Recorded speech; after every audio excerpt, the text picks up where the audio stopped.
เหมือนใจซื้อมันห่อนางซื้อมันโลหาผู้หญิงก่อนลองอย่างที่นักจัดปานมันไซนั่นไหนนั่นตอนด่านนางซื้อมันก็เปลี่ยนขี่เสือไว้อยู่มันสู้ไผ่นาผู้หญิงก่อนลองอย่างที่นักจัดปานไซเสือมันนั่นผู้หญิงคนไหนเป็นคนลองอย่างที่นักจัดปานป้อเลี้ยงในวันนั้นเฮาว่าผู้หญิงคนไหนเฮาย้ำยินมาว่าคำต้นเจอคู่ของเหมือนกันดั้งเผาสีปอกเมื่อไรบ้านพูดมาในคนใส่คู่ของเหมือนกันดั้งเขาหนังนั้นนางซื้อมันโกสารด้วยสายคอมันนางเสด้วยสายคอดีผู้หญิงคนนั้นย่อก็รวมขันเสือไว้อยู่เย่ายันนั้นมันนางก็สั่งไล่วนถึงขึ้นโคกำลังผู้หญิงเขาซื้อในมือดีเกี่ยวหมุนเจ้านั่นเขาเลยยินว่าวันที่เนื้อกับผ่านมี2 อันก้วยในว่านั่นใส่ข้อซื้อนั่นนะมันนางก็สั่งลาอยู่ที่เนื้อเสือมันว่าใส่ข้ออันนี้มี2 เซนก้วยเหมือนเฮามาเสือยามาสุกไผ่หน้าไผ่ตาเขาเนี่ยเหมือนช้างเขาประจันเต็มลงกว่ากำเหลียวมันก็ที่เนื้อปังป้อนเนี่ยก็อ่อนกันลัดว่าอย่าว่าด้วยลูกผู้หญิงกวนเสือคู่หางดีเนี่ยเสือก็หางดีเพราะเป็นแต่นั่นเหมือนหางก้นผ่านให้ทางก้นมีชีวิตเนาะ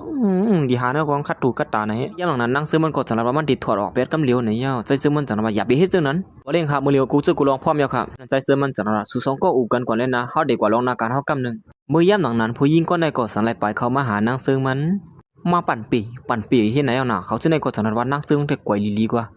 ผู้หญิงก็ได้มาปั่นปีที่ไหนได้ในวันนั้นนางเสือมันก่อสั่งลาคว้างพันอีก1 คันนะฮู้ว่าใส่ข้อในตีมือกันดังใส่ข้อสูปอสูเฮ็ดหาข่าวปิ้งปอสารได้สุกซากละสูแต่เสือในก่อสั่งวันกันว่าเนี่ยถอดเอาใส่ข้อนั้นมือเหลียวแหละปอสุ่มกูย่าผามือก็กวนเสนสูเป็นกวนจันแต้มเสียมาสัตว์ซื้อข้อเหมือนกันดังก้นมักมีขอได้ซ้ำป้อมแยก3 สีดอกเนาะกวนเสนก็มีข้อกาขันอย่าลงซึ่งไหนมาสัตว์สมควรผ่านในมันกึ่งแลบสียันนั้นนางเสือมันก็อ่ำคำไรข้อกำกวนเสเนสินั่นเสียสันดานมันติดถอดออกกล้วยยาวในอยู่ยันนั้นจังเฮ็ดให้สายไฟนั้นเพิ่มแมบขึ้นมาเสียผู้หญิงก็ได้สั่งให้คิดโตลงกว่าที่เนิ่นนำนั้นนางเสือมันว่าติดซวยไว้ในละเขา2ก็จังให้คิดโตลงกว่าแต่มันก็เนิ่นนำนั้นอยู่เยอะเฮ็ดอันเสียใส่เสือมันก็สั่งให้ซวยเอานางเสือมันขึ้นมาที่1 ฝั่งนั้นซึ่งในก็ป้อมเลยละลองเปิ้นได้นอนหลับอยู่เนาะสายข้อเหมือนกันนั่งเปิ้นเหยียบไปให้ได้เปิ้นตวกน้ำแทงให้สุกซากละมันได้เพิ่นได้เขาตื้อเตรียมได้ปอกมือเฮือนมันคนเสื้อหนังเขาในมีลีอีสังก่อมฮู้ถึงที่ปอเลยอย่าก็ด้วยถึงลุ่มลากเขาไปเดินได้ซึ่งมันก่อมขำหลายคู่ความคนเสียเนจนันใจจังนั้นว่าเฮาเป็นสังสุกดด้วยถึงผู้หญิงก็นั่นก่อนแลเขาเป็นสังหรอกเขาบ่ลุยน้ำอยู่นั่นยันนั้นเมปาก็ในก็สังให้ลุกขึ้นมาสิผามือห้ามันหมูซุ่มเขาเส้นในก็กำให้นั่นเฮียงอย่างนั้นถึงที่นั่งซื้อมันสะพดตกเสือลงกว่าสุมาติในบังป้าในสมมติ3ถึง4 เปิ้นกึ่งไหนก็เยอะในเนาะสายคอในเป็นเฮาก็ปานเขาก็เอิ้นใ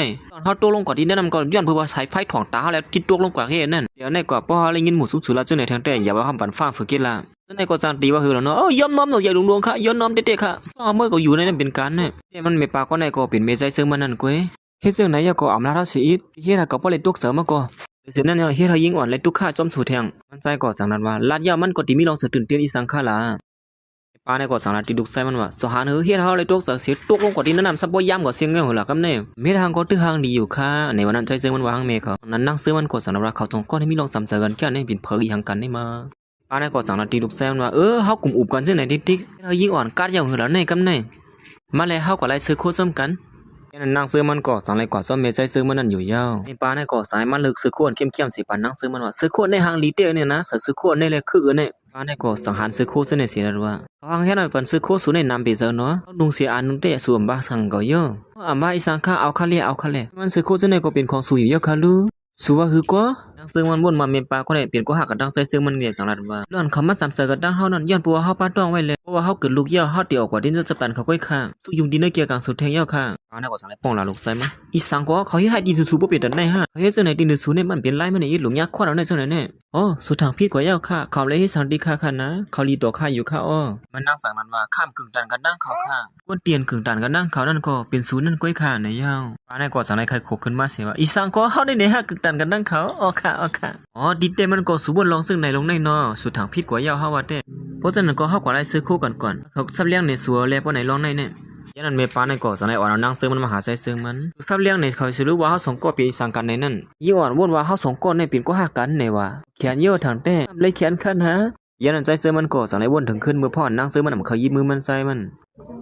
นดิเตมันก็เป็นลองซึ่งในลงในเตียนสุเฮ็ดตูแปลกๆเปื้องๆไว้นั่นให้สั่งสุดซ้ำป้อมลัดนี่เฮาสิแต่ว่ามันเป็นลองซึ่งในปาในก็จังนั้นที่ลูกใส่มันสูในซ้ำป้อมเหมือนโปสุเสียอีดนุ่มลาเปิ้นก็ซ้ำป้อมหมดด้วยถึงอีดหมอสูเปลี่ยนพาขลาในป้อนนั้นเฮาก็เป็นเม็ดเด็กๆเขานั่นนาเหมือนนางซื้อมันเลยฮู้ว่าแม่ปาก็ไหนเป็นเมใจซื้อมันนั่นมันนางก็เป็นตุกเสือลงกว่าอยู่ยาวปล่อยคำขึ้นในฮ่าๆเฮ็ดแล้วตอนตาสัวนะปาในก็สั่งเราละร้อนมันปอกมาวันนั้นก็ตอนตาได้มาโทรหานางซื้อมันนั่นก้อยเนี่ยยาวเฮาเลยตั้งปอกเขาก็เปียดกันหือน่ะยาวเจอยันปืนสูในเฮาก็ตั้งปอกมาที่ในกว่าเนินใน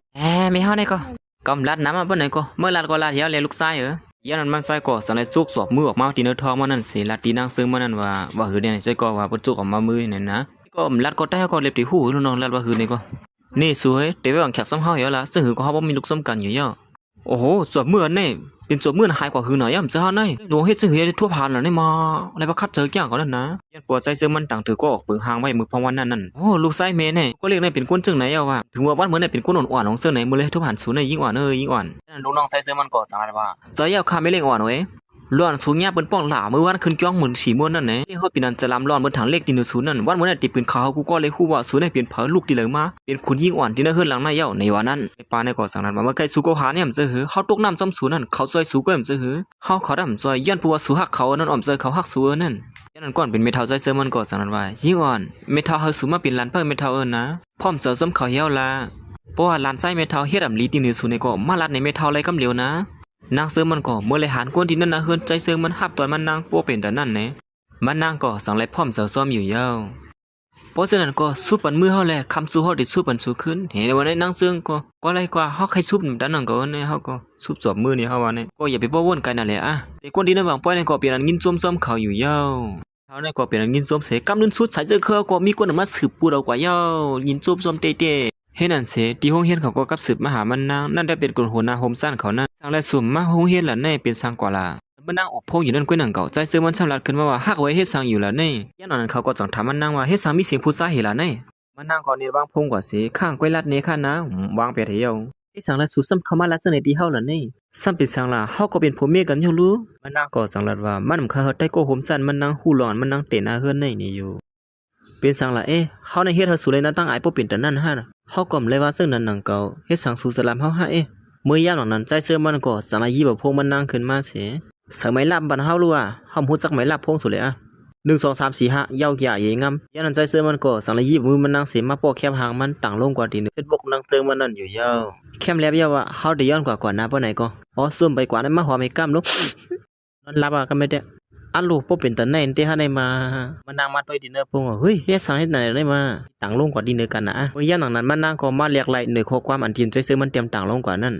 มันก็สนายมาเสียดผู้ให้นั่นอยู่ก้อยกาดินในสายตามันได้ตึกตัวมีนางมันเรียนพงอยู่นั่นฮัดมาเรียกไรโคความเขาจังไหนฮะนี่ยันนั้นมันใส่ก่อสังไรกับสืบกว่าหานางเสือมันนั่นเฮ็ดสังละเฮาเตรียมต่างลงกว่าเมื่อไกลนั่นสูหมดเพียที่อย่างละนั่นอ้อมเสือสูไม่เรียกไรโคความให้สังละนั่นสุละลองสังละในสุอย่าไปวนว่าห้อมหันนะสุตุ้ยขึ้นมาตั้งเหนือนี่ลูกเฮ้ยอีสังได้มานางเสือมันสังว่าโลดสุได้ลักด้วยเฮากูซื้อกูลองเฮาได้มาบ่มีหังหลีลูกหลไรตุ้ยจังไหนต้องสู้หูดินเนอร์เฮือนเฮาได้มีซัมบ่ตรวจกว่ากูเดียวยันเปอร์เซ็นต์นั้นสุก็อย่าไปเตรียมลงหรอวะเป็นก็หักกันซัวเข้าเนี่ยเป็นก็หักกันต่อสู้ในหลอมอลิถอมอินเมื่อพ่ออันเขาตั้ง2ก็อุบกันอยู่นั่นก้วยหนังเก่ารู้น้องใส่เสื้อมันเจ็ดผู้ให้เลยผู้ให้นั้นห้องเสียงขึ้นมาเลยนักเสื้อมันจังไรยินเมียนเสียงมันโอ้เจ็บโอ้เสียงอีสังหลานนั่นเมื่อไกลแน่มันใจกว่าสังหลานว่าน้องเฮาตุ้ยเสียงปิ่นเสียงใต้ว่านั้นเสียงกวนมอนเสียงเคนั่นเมื่อเร็วสู่กินข้าวย้อนแน่เฮากินไปไล่ในเมื่อเร็วแน่เพราะฉะนั้นก็ป้าเฮาไว้เลยเฮาติปอกมือกินจำสูเฮียงปอกมือเป็นเจ้าข้าแน่เฮาติปอกมือกินข้าวซอมมีนะเฮาน้องมันย้อนปวบยำหันมันจะยุ่มสิปอกเลยสังว่าปลิเฮายุ่มให้ในมื้อในมาก็ตึกหันในก่อนในมื้อนั่นเสียมันใส่ก่อสังไรปอกมาตีเฮือนในมื้อสุงคาบ่เล่งมื้อสุงกลางนาเช้าเฮ็ดสังแม่นางเฮาอยู่ดีละมื้อเร็วแน่เฮ็ดสังขี้แน่ตึงมีตั้งสูงมื้อน่ะลุมมาสุงดาสุกตาสิแล้วเฮากินข้าวจำกันเคยกินอีสังล่ะเฮาติตักวันสูแน่ซุมพานไอ้3เหล่าก็มีนะบ่ต้องแม่นั่นเต้